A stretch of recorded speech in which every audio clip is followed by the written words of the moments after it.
आज की बड़ी खबर और आज की जो सबसे बड़ी खबर जिस पर मैं चर्चा करूंगा वह हर ग्राम पंचायत से जुड़ा हुआ है। अब जो पंचायत है उसके पंचायतों का नाम भी बदलेगा, यानी जो ग्राम पंचायत है उसका नाम बदलेगा। क्या आपके ग्राम पंचायत का भी नाम बदलने वाला है? तो आप अगर ग्राम पंचायत का नाम बदलेगा तो उसका मानक क्या है, उसका पैमाना क्या बनाया गया है और यह किस आधार पर अब शुरू होगा, क्योंकि सरकार ने परिसीमन, पंचायतों के परिसीमन का आदेश दे दिया है। इस पर अब ग्राम पंचायतों का नामकरण होगा, इसके लिए पहले से ही प्रावधान किया जा चुका है। तो आज चर्चा इस पर। सबसे पहले मैं अपने सुधी वैसे दर्शकों का दिल से आभार व्यक्त करता हूं कि जिन्होंने 10-12 घंटे में ही करीब 2.5 लाख से अधिक दर्शकों ने आकर मेरे वीडियो पर अपनी राय दी और इसको देखा। यह वीडियो उसके अगले कड़ी का है, तो मैं बता दूंगा इसमें कि मानक क्या होगा पंचायतों के नामकरण का। स्वागत है दर्शकों, मैं शशि भूषण। मैं जो भी आपको सूचना दूंगा वह सरकार के किसी न किसी आदेश के हवाला देकर और उसका डेट, उसकी पत्र संख्या के माध्यम से ही मैं बात करूंगा, ताकि आपको न कोई अधिकारी गुमराह कर सके, न कोई आपको दूसरा अन्य आदमी गुमराह कर सके। इस वीडियो को अंत तक देख लेंगे तो आपको इसके पंचायत के नामकरण की हर गुत्थी सुलझ जाएगी, क्योंकि 7,000 पर अब एक मुखिया का चुनाव किया जाना है और 7,000 की जनसंख्या पर पंचायतों का नामकरण भी अब नए सिरे से किया जाना है। तो वह क्या है आपको मैं बता दूं। तो सबसे पहले आदेश की मैं चर्चा कर रहा हूं, क्योंकि अभी हाल में राज्य निर्वाचन आयोग ने पंचायतों के परिसीमन या उसके नामकरण को लेकर प्रायः आधा काम पूरा कर लिया है, क्योंकि हर ग्राम पंचायत की जनसंख्या जो 2011 की है, 8,28,02,000 में जनसंख्या थी, उसका हर ग्राम पंचायत वार उसका विवरण प्रपत्र 1 में प्रकाशित कर दिया है। आप अपने ग्राम पंचायत की जनसंख्या को देख सकते हैं कि आपके ग्राम पंचायत की जनसंख्या 2011 में कितनी थी। अभी मैं 2026 की बात नहीं कर रहा हूं, 2011 के आधार पर ही अब ग्राम पंचायतों का नामकरण किया जाएगा। तो यह काम अब हो गया है कि किस ग्राम पंचायत की आबादी कितनी है। मैं दाता की बात नहीं कर रहा हूं, वोटर की बात नहीं कर रहा हूं, मैं बात कर रहा हूं आपसे पॉपुलेशन, आबादी यानी जनसंख्या की, कि एक पंचायत की कितनी जनसंख्या है। यह हाल ही में राज्य निर्वाचन आयोग द्वारा सूची प्रकाशित कर दी गई है, अपने प्रखंड मुख्यालय में जाके इसे आप देख सकते हैं। अब इसकी अगली कड़ी एक गुत्थी दर गुत्थी मैं बता दूंगा तो आपको समझने में आसानी होगी, क्योंकि पंचायतों का नामकरण जो नियमावली है वह इसके बाद बताऊंगा। इसके पहले कुछ जो आदेश पंचायती राज विभाग द्वारा जारी किए गए हैं उसके आधार पर आप समझ सकते हैं कि पंचायतों के नामकरण, उनके गठन का क्या आदेश दिया गया है। तो मैं आपको बता दूं कि पंचायती राज विभाग का 3 फरवरी 2021 को जो संकल्प जारी किया गया है उसमें क्या कहा गया है, यानी 2021 में 3 फरवरी को जो आदेश जारी किया गया है उसकी जानकारी ले लें, फिर इसके बाद इसकी विस्तृत आगे की कड़ी बताऊंगा कि पंचायतों का नामकरण कैसे होगा। तो इस आदेश को क्यों और संकल्प को जारी किया गया था, क्योंकि 2022 में नगर पालिका चुनाव हुआ था और नए नगर निकायों का गठन किया गया था। उसमें पंचायतों का, कई पंचायतों को विलय कर दिया गया था नगर निकायों में, यानी नगर पालिका क्षेत्रों में। कई पंचायतों का अंग भंग कर दिया गया था, यानी कुछ पंचायतों को नगरपालिका में मिला दिया गया था, कुछ को छोड़ दिया गया था।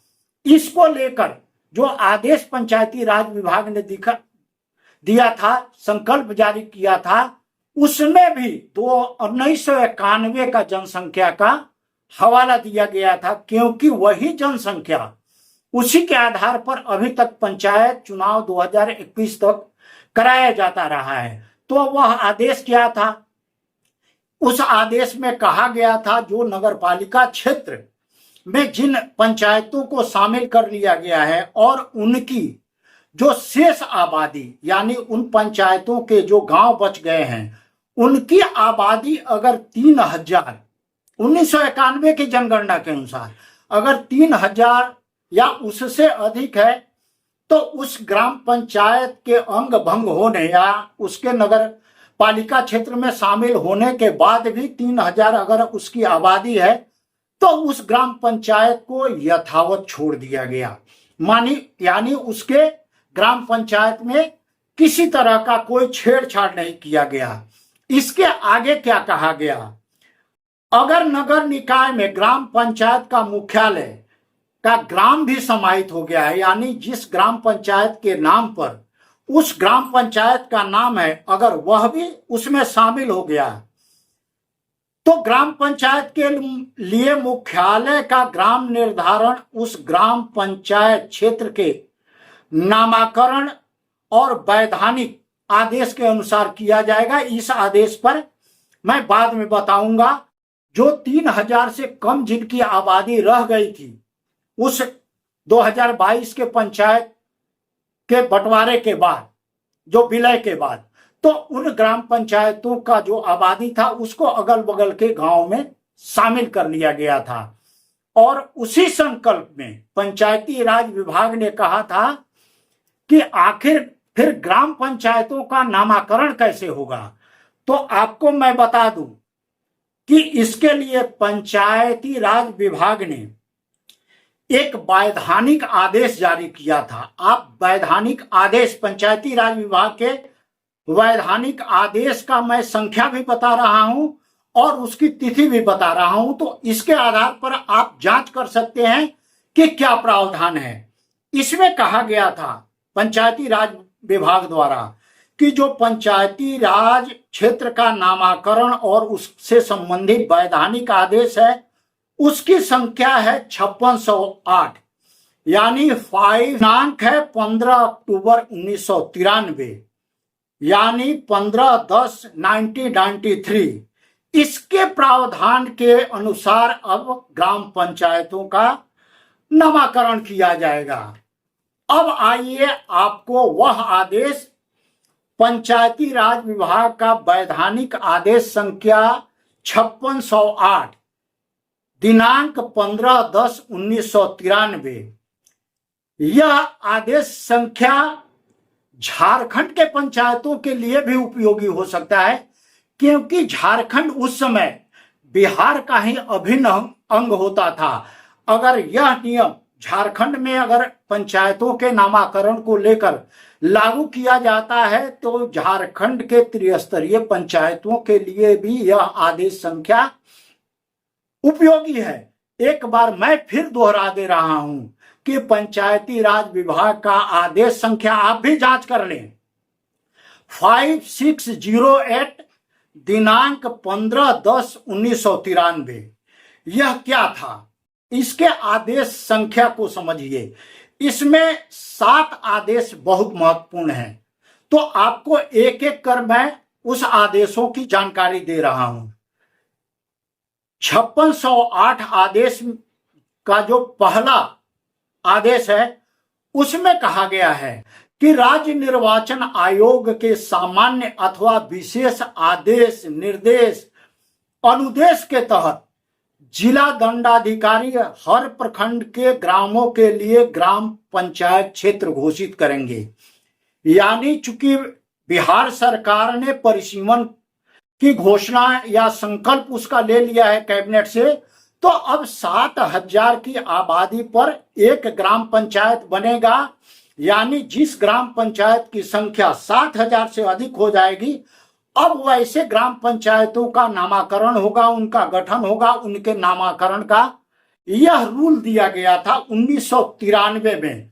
तो झारखंड बिहार के लिए खास करके और बिहार के लिए तो और महत्वपूर्ण है, क्योंकि 2021 में जो पंचायती राज विभाग का आदेश था उस पर 2026 का चुनाव होना था। तो फिलहाल तो अब चुनाव पर यही पैमाना लागू होगा जो अभी तक स्थिति है। और इसके आगे का दिलचस्प जो नामाकरण पंचायतों के, ग्राम पंचायतों के नामाकरण का जो आदेश संख्या 2 है, यह मुखिया, भावी मुखिया और वैसे लोगों के लिए जरूरी है जो इस चुनाव में अब अपनी रुचि दिखा रहे हैं। तो पंचायती राज विभाग का जो दूसरा आदेश है उसमें कहा गया है कि ग्राम पंचायतों का निर्धारण, यानी ग्राम पंचायत की संख्या कैसे गठित होगी, तो उसमें बताया गया है कि उत्तर पश्चिम से, यानी किसी भी प्रखंड में जो ग्राम पंचायत बनेगा उस प्रखंड का उत्तर पश्चिम का जो कोना होगा वह पंचायत संख्या 1 होगा। आप अब इसको साफ साफ समझ लें। हर प्रखंड का उत्तर पश्चिम का जो कोना होगा वहां से ग्राम पंचायत का गठन होगा, यानी वह जो ग्राम पंचायत होगा उसकी संख्या 1 होगी। और यह कैसे फिर बढ़ेगा? जो ग्राम पंचायत होगा उत्तर पश्चिम से शुरू होकर यह दक्षिण पश्चिम तक जाएगा, यानी उत्तर पूर्व 1 होगा और ग्राम पंचायत उस प्रखंड का जो अंतिम संख्या होगा वो दक्षिण पूर्व में जाके समाप्त होगा। 1 नंबर उत्तर पश्चिम से और अंतिम जो ग्राम पंचायत होगा वो दक्षिण पूर्व में खत्म होगा। तो इस तरह से पंचायत, क्योंकि आप देखें विधानसभा का भी जो गठन है वह 1 नंबर विधानसभा जो गठित किया गया है वह वाल्मीकि नगर है, और वाल्मीकि नगर बिहार का सबसे उत्तर और पश्चिम का कोना है, इसीलिए वाल्मीकि नगर विधानसभा का क्षेत्र संख्या 1 रखा गया है। यही पैमाना पंचायतों में भी होगा, उस प्रखंड के उत्तर पश्चिम से शुरू होगा और दक्षिण पूर्व तक जाएगा। अब इसमें किसी को संशय नहीं रहे। अगर ऐसा नहीं होता है, गठन नहीं होता है, तो आप इसको लेकर सचेत हो जाइए। आप दावा आपत्ति भी कर सकते हैं। इसके लिए बहुत सारी प्रक्रिया है जिसमें कोई आपको बरगला नहीं सकता है। अब आइए, जो 1993 का आदेश है उसका आदेश संख्या 3 क्या कहता है? किसी ग्राम पंचायत को बांटा नहीं जाएगा, यानी तब तक उसको बांटा नहीं जाएगा जब तक उसमें 2 या उससे अधिक ग्राम पंचायत क्षेत्र घोषित करना आवश्यक नहीं हो। यानी 2 से उस पंचायत को कभी नहीं बांटा जाएगा। अगर वहां की आबादी 7,000 है तो उसका कभी बंटवारा नहीं होगा। लेकिन अगर उस ग्राम पंचायत की आबादी अगर 14,000 है, 21,000 है, 24,000, 27,000 है, तो इस तरह से 7,000 के जो गुणक है, यानी 7,000 पर एक ग्राम पंचायत बनाया जाना है, तो 7,000 से अगर अधिक आबादी हो गई, 14,000 होगी, तो उसको बांटा जा सकता है। अन्यथा 7,000 की आबादी पर उस ग्राम पंचायत को 2 भाग में नहीं बांटा जाएगा। अब इसका चौथा जो आदेश है पंचायती राज विभाग का 1993 आदेश संख्या 5608, फिर बार बार याद दिलाता हूं कि कोई संशय नहीं रही। 1 से अधिक गांवों को शामिल कर ग्राम पंचायत क्षेत्र का मुख्यालय उस क्षेत्र में अधिक जनसंख्या वाले गांव में होगा। यानी अगर कोई ग्राम पंचायत क्षेत्र का अगर मुख्यालय या उसका नामकरण किया जाएगा तो उसमें जिस गांव में सबसे ज्यादा आबादी होगी, अगर किसी ग्राम पंचायत में एक गांव में 5,000 आबादी है तो उसी ग्राम के नाम पर ग्राम पंचायत का मुख्यालय होगा और वही नाम होगा, बाकी का नहीं होगा। तो यह इस आदेश का मतलब यही है कि एक ग्राम पंचायत के अंदर जितने भी गांव हैं उसमें सबसे अधिक आबादी, वोटर नहीं, सबसे अधिक आबादी वाले गांव के नाम पर ग्राम पंचायत का नाम होगा। अब मैं 5वें आदेश का चर्चा कर रहा हूं। 5वां आदेश क्या कह रहा है? 5वां आदेश कह रहा है, परंतु यदि उस क्षेत्र में अनुसूचित जाति, अनुसूचित जनजाति, पिछड़ा वर्ग यानी अत्यंत पिछड़े वर्गों की संख्या उस कुल क्षेत्र की कुल जनसंख्या का 50% से अधिक हो, तब क्या होगा? इतना खुलासा किया गया है कि अगर किसी ग्राम पंचायत में अनुसूचित जाति, अनुसूचित जनजाति और ईबीसी की आबादी अगर 50% से अधिक होगी तो वो गांव कैसे उसके मुख्यालय का आप निर्धारण करेंगे? तो उसमें बताया गया है कि उस गांव का जो मुख्यालय होगा, जहां 50% से अधिक आबादी, जिस गांव में अनुसूचित जाति, अनुसूचित जनजाति या अत्यंत पिछड़े वर्ग की आबादी होगी, उस गांव में उस ग्राम पंचायत का मुख्यालय होगा। तो अब मुख्यालय भी तय हो जाएगा कि किस ग्राम पंचायत में वह मुख्यालय होगा। यह सारा प्रक्रिया भी शुरू होगा। अब आइए छठा आदेश। छठा आदेश कहता है कि ग्राम पंचायत क्षेत्र का नाम उस ग्राम के नाम घोषित किया जाएगा जिस ग्राम में पंचायत का मुख्यालय स्थित होगा। यानी जिस ग्राम पंचायत क्षेत्र में उसका मुख्यालय होगा वहीं पर उसका नाम होगा। लेकिन फिर परंतु इसमें आ जाता है, परंतु ग्राम पंचायत का जहां एक ग्राम पंचायत से अधिक ग्राम पंचायत क्षेत्र घोषित करना आवश्यक हो, यानी 7,000 से अधिक आबादी पर अगर ग्राम पंचायत क्षेत्र यानी चुनाव क्षेत्र अगर घोषित करना आवश्यक है, तो उससे संबंधित स्थिति में दिशा के साथ उसी ग्राम का नाम घोषित किया जाएगा। यानी उत्तर पश्चिम में जो होगा उसका घोषित किया जाएगा, उसके बाद वाले ग्राम पंचायत के नाम का नामाकरण होगा। और 7वां और सबसे महत्वपूर्ण जो आदेश है, इसमें कहा गया है कि ग्राम पंचायत क्षेत्र का निर्धारण प्रारूप प्रपत्र 1 में पंचायत, प्रखंड कार्यालय और जिला दंडाधिकारी के कार्यालय में प्रकाशित किया जाएगा। तो आप अब समझ जाएं कि यह काम हो चुका है। यानी 2011 की जनसंख्या के प्रारूप प्रपत्र 1 का प्रकाशन, यानी हर जनसंख्या, हर गांव पंचायत की 2011 की जो जनसंख्या है वह अब निर्धारित हो चुकी है, वह प्रकाशित हो चुकी है।